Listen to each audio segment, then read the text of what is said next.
We want to go to our Laurie Perez. Laurie is along PCH, where she was all night long. Laurie, we understand that there are several homes on fire behind you. Oh.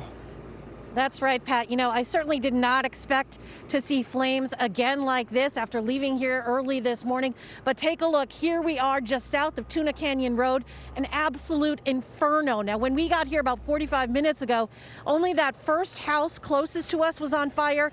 And in the last 45 minutes, it has spread to 4 other houses. These are beachside homes.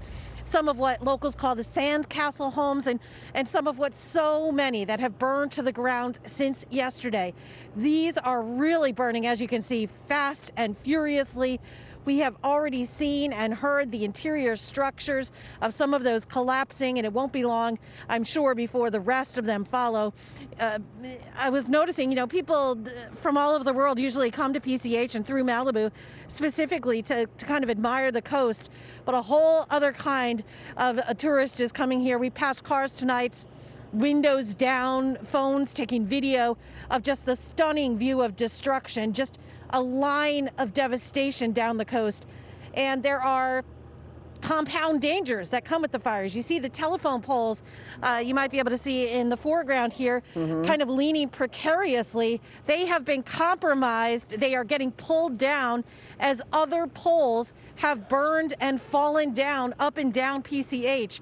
And those are hazards as fire crews and emergency personnel are trying to respond to situations, of course.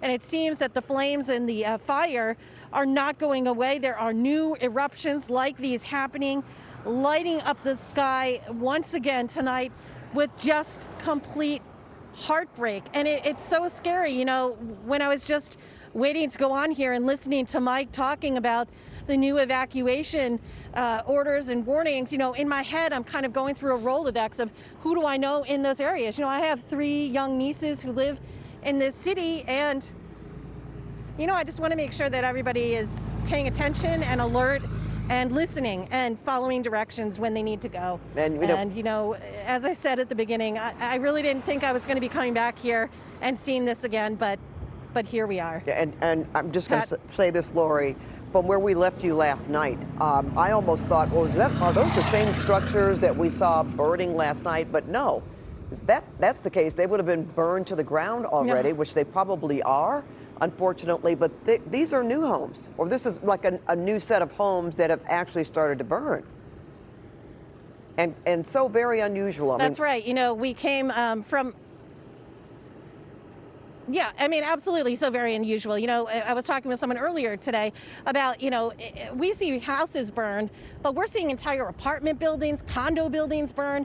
And as you said, these are new houses. These are the few that remained, frankly, from last night's devastation. And now they're being taken in this evening. And watching these flames erupt, I mean, it's so ferocious. I don't know.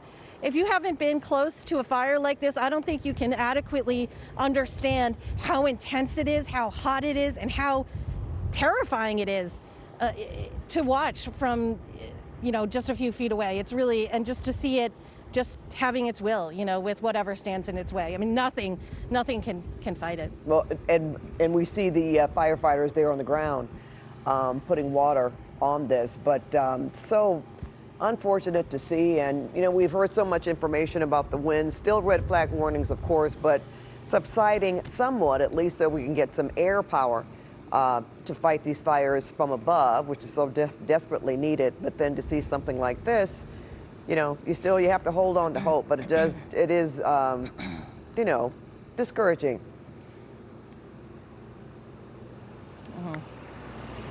Discouraging, but I did talk to some locals who said they are holding on to hope.